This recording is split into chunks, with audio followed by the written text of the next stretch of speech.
When I shared the documentary 9 months ago, well, first of all, I've got so many kind of messages from the viewers, and I'm really glad to see that. But some people point out there's not any foreigner's perspective on that. So actually today, I came here and about to meet a woman who moved to Japan from Dutch and publishing a book about it. So I think she would be the best person to interview. So let's go meet her and find out.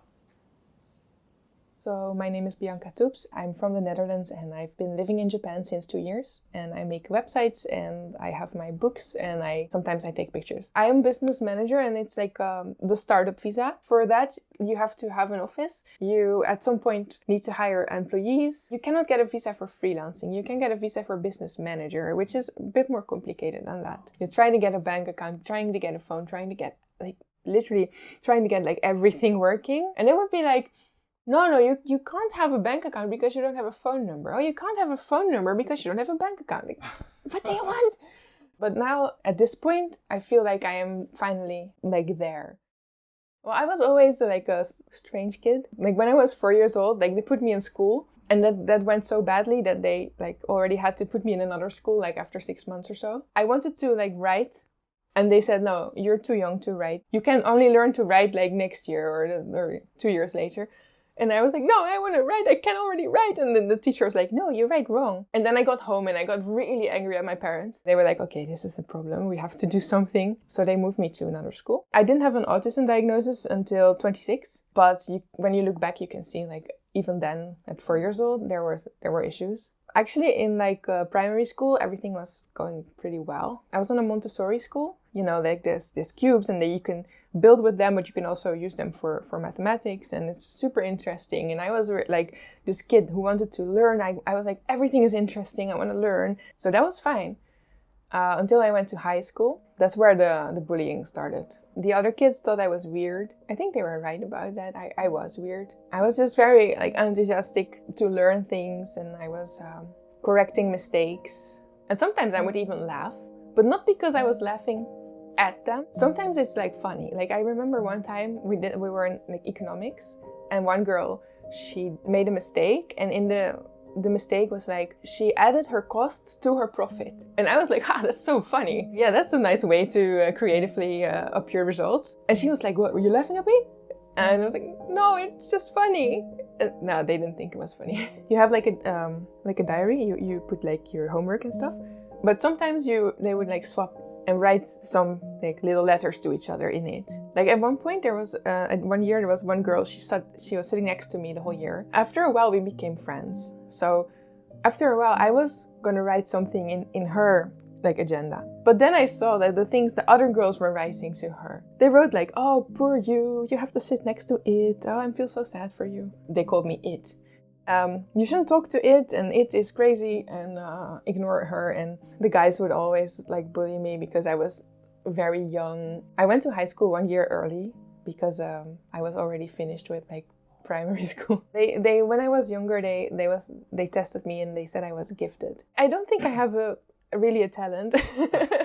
I mean, I know I'm not stupid. I can build websites, and I used to be good at math. I finished high school, but in order to finish it, I got an eating disorder to get me through the day, basically. So I just became obsessed with food and what should I eat, what should I not eat, and da. After high school, I got into therapy. So I've been in therapy for a year. Even there, they didn't diagnose my autism yet, but they did say my social skills were very bad. You're not very good in social skills. Maybe you should do some class on social skills. And I was like, no, I refused, because I was like, you're gonna put me in this class and torture me with try to teach me social skills, and I know I will never be able to do it. I'm very bad at making eye contact, for example. I know in Japan it's different. In Japan you make less eye contact anyway, but in Europe, they consider it really rude if you don't do that. I already knew that I would hate the class. It would be super stressful for me.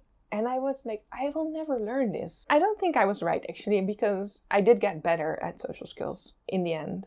When I was 20 years old, I was terrified to make a phone call. Then I was so stupid to take jobs where you have to make phone calls. I worked in a call center. Why? Because I felt like I have to be able to do it. Everyone can do this. I should be able to do this. But at the same time, I was really, really terrified. And at some point I was like writing on my blog, like I have a personal little blog, and I was just writing like, why am I always like this? My head is really full with something.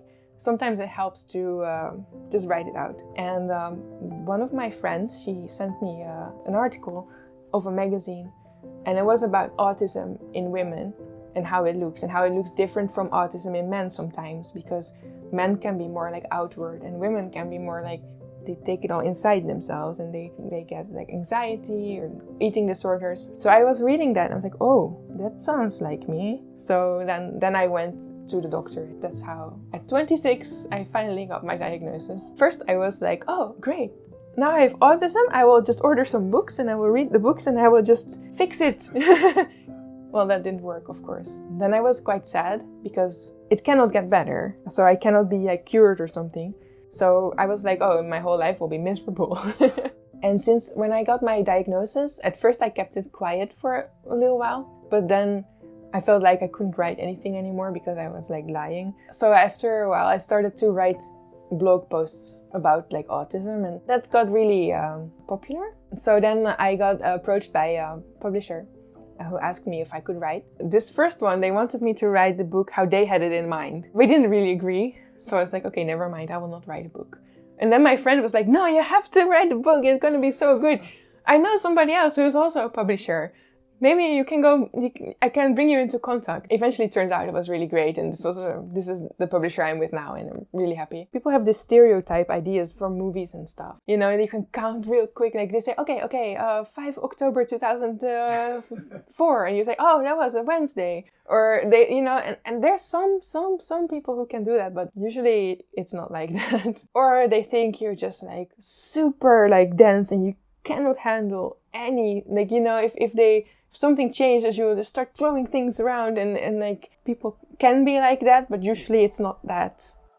Since I was like 8 years old, I was obsessed with Disney parks. So in 2008, one of my friends, who she was a model, I took photos of her, and she went to Japan for 2 months. She asked me if I wanted to come, and I could just stay with her just in her house, so I didn't have to pay anything, just a flight. I didn't know anything about Japan. I just knew there was Disneyland. And I will go and see Disneyland because I wanted to see all the Disneylands in the world. And then I just saw Japan, you know, I was like, whoa, this country is amazing. Like, the culture is different, and I really liked it. When I'm in the Netherlands, like when I travel with the train, people are super loud. Sometimes I pay for like a business class seat and have my more like peace and quiet. You have to buy the quietness. Yeah, exactly. But I do that a lot. When I was still in the Netherlands, I had like a first class train pass. It's not necessary here. People are just quiet and just nice, and they sit and I was like, wow, this country is amazing. After a while, like I went back a lot. Like before I lived here, I went to 3 months. I always felt so calm coming here. Or just like I came here with like a lot of work, very stressed, like and then I was just in Japan and I just calmed down. So it kept in my head, it was like, I actually want to work in Japan, you know, I want to live here and do my job. I always thought that the only way is to become an English teacher. I was pretty sure I didn't want to become an English teacher. It would be so much contact. So I was like, I don't want to be a teacher. And then I found this business manager, like the startup thing. This is exactly what I need. This is it. So I contacted a company who helps, because of course I cannot do that by myself. I focused a lot of time on this application, and it got approved. So I was really happy. First of all, like, I know it's not fair, because if you're like Japanese and you're autistic, people expect you to know the rules, you know, all the unwritten rules. But if you're a foreigner like me, I don't say I'm deliberately not following the rules, but if I misunderstand, people will be super understanding towards me, because they think, okay, she's a foreigner, of course she doesn't understand. It feels kind of like I'm undercover as an autistic, like that. So, because they always think it's just because I'm just a foreigner. Sometimes I see shop staff and as a Westerner, they come across as super nervous. Like, you know, it's like, oh, and I'm like, oh, calm down. But for me, it's great, because I can be like that too, but it's accepted. Sometimes in the Netherlands, like if people don't know Japan, they just know like they have seen Shibuya on TV or Shinjuku, and they're like, Japan is super crowded.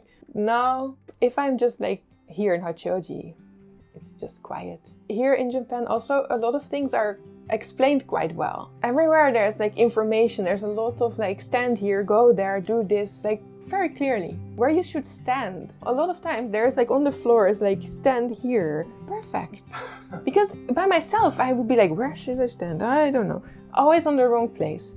Here's a, there you stand. Okay. Well, I can have days just feel so stressful, but I have this this help mark on my back. One day I was like really overwhelmed in the train and like feeling really bad and stressed, and then somebody just, I didn't ask, he just saw me and he pointed like tick tick and he gave his seat because I had the help mark. So I was almost crying because they were so sweet. Like oh, thank you. People always think, why you live so small? Dutch people, they were like, how can you live like that? It's fine. It has a lot of benefits. Like it's cheap, it doesn't get a mess. If it is a mess, you can tidy it up really quickly. Even when I lived in the Netherlands, I had a kind of a one room. What I like in Japan compared to Netherlands is in Japan, people don't touch each other. Just you bow. Yeah. And in the Netherlands, if it's like a family or acquaintance or mother-in-law, kiss, kiss, kiss. Ah, French kiss. Then it's confusing. It's like, okay, what do we do? Do we hand? Oh, do we kiss? And I'm not a fan of that. In Japan, I think it's rude if you smell really strongly. Like if you use a lot of perfume, it's like, nah, don't do that. But in the Netherlands, people would do that. So if you don't have to like kiss them like that, you're like in their perfume like that. And I really don't like that. You know, in a restaurant, you have a table, you have just a button and then stuff comes. We don't have that in the Netherlands. Me, as an autistic person, I'm not good at making eye contact. So there's a waiters running around the restaurant. You cannot be like, hello, because that's rude. So you have to be like trying to catch their eye, like, hey. And then they come to your table. But, oh God, I hate that. By the way, I heard the word going Dutch. Oh, is it like you pay separately? Yeah. Is that pretty common in Dutch? Yeah, actually, yes. Actually, yes. There's an app. It's called Tikkie. You can send someone a Tikkie, and that means like you ask money. So let's say we went for dinner, I paid, and then I can send you Tikkie for like, okay, I paid your dinner, it's 25 euros, and then they can use this to pay. So yeah, it could be, Dutch people can be like that, but it's also like a little bit stereotyped. Like, it's not like we all like that. The one thing maybe I hate the most is that I have to pay people. I cannot do my own taxes. You know, I have an accountant. Sometimes the language barrier for just very easy things, like, how do they call that thing? Where your electrical switches. Yeah. I had to get it replaced. Then they have to just call my Japanese friend, and she has to translate. So yeah, these things is like every time you want to do something like that's easy, it becomes a huge thing. I'm having my lessons every Friday now. It's from like, it's a volunteer group from the city, which is really nice. And we can just practice or just have conversations. I used to be very scared of trying to talk because you make mistakes or you say something wrong or the other person is like, I don't understand what the hell you're saying. Now, because I just do it a lot, I feel less scared. Japan has a long way to go, but it's getting better. I think there's quite a lot of people with ASD in Japan that are functioning quite okay. I don't think they will get their diagnosis as fast. I think if they hear it, they think of the more severe, like a child that needs like a lot of guidance and a lot of help, and not somebody who has a job. For me, my diagnosis was only when I was 26. I hope for other people they will get it sooner, because if you don't have it, you're just hating on yourself, and that will give you like depression or anxiety or eating disorders or all the other things you can get.